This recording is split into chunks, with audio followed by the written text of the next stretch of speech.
எங்கள் ஏரியாவிலேருந்தே எனக்கு பொறுப்பே போடலண்ணே, நாங்கள் வேலை பார்க்க முடியலை அப்படின்னு. பொறுப்பு போடுறாங்க, பொறுப்பு போடலை அப்படின்றதெல்லாம் தாண்டி தலைவர் விஜய் அவர்களுக்காக நம்ம வேலை பார்க்கணும். நீங்கள் எவ்வளோ பார்க்குறீங்கல்ல, நான் கிட்டத்தட்ட விஜய் அவர்கள் கட்சி ஆரம்பித்து மாநாடு விக்கிரவாண்டியில் போட்டு அதுக்கு அடுத்த நாள்னு நினைக்கிறேன். அதுக்கு அடுத்த நாள்லேருந்து அவர் கொள்கையை அறிவிச்சா அதுக்கு அடுத்த நாள்லேருந்து நான் பேசுகிறேன். அவருக்கு ஆதரவாக மட்டும்தான் பேசுகிறேன். கிட்டத்தட்ட கால்குலேட் பண்ணி பார்த்தேன், 800 நாள் டு 900 நாள் கிட்ட டெய்லி அவரை பற்றி பேசிகிட்டு இருக்கேன், அவருக்காக மட்டும் பேசிகிட்டு இருக்கேன்.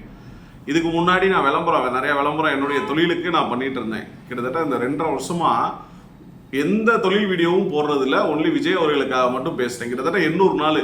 ஒரு வீடியோவுக்கு வெறும் 1000 ரூபா நான் சம்பாதிச்சிருந்தா கூட எனக்கு நான் 10 லட்சம் நான் சம்பாதிச்சிருப்போம். ஆனால் அதெல்லாம் விட்டுட்டு இப்போ வரைக்கும் எனக்கு எந்த விதமான போஸ்டிங்கும் கிடையாது. ஏன்னா நான் மாணவர் அமைப்பு வச்சிருக்கேன், எனக்கு எந்த விதமான போஸ்டிங்கும் கிடையாது. இது வரைக்கும் நான் யாரையுமே சந்திச்சதில்லை. இப்போ ரீசெண்டாக அருண் நம்பர் தான் சந்திச்சேன். யார் அப்படின்னா கொள்கை பரப்பு பொதுச் செயலாளர்.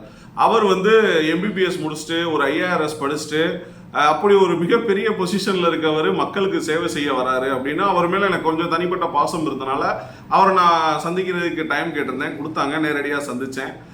அதனால அவர் எனக்கு பர்சனலாக பிடிக்குமே தவிர இப்போ வரைக்கும் நான் எந்த போஸ்டிங்கும் கேட்கல, எனக்கு யாரும் எந்த போஸ்டிங்கும் கொடுக்கல. ஏன்னா நம்மளுடைய வேலை என்ன அப்படின்னா நமக்கு தான் மாற்றம் வேண்டும், வேற யாருக்கும் மாற்றம் தேவையில்லை. விஜய்க்கு எதுவும் பிரச்சனை இருக்குமா?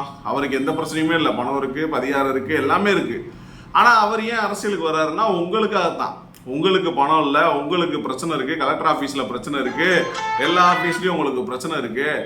ஆனால் விஜய் அவர்களுக்குலாம் அந்த பிரச்சனை இல்லை, இருந்தாலும் அவர் வர்றது உங்களுக்காகத்தான். ஆனால் உங்களுக்கு நீங்கள் இப்போ என்ன சொல்ல வரீங்கன்னா, எனக்கு போஸ்டிங் கொடுக்காம நான் எப்படி வேலை பார்க்குறது, எனக்கு மேலே இருக்கவங்க சரியில்லை, கீழே இருக்கவங்க சரியில்லை, எத்தனை கேள்விகள் கேட்டாலும் ஒரே ஒரு விஷயத்த மட்டும் தான் சொல்லுவேன்.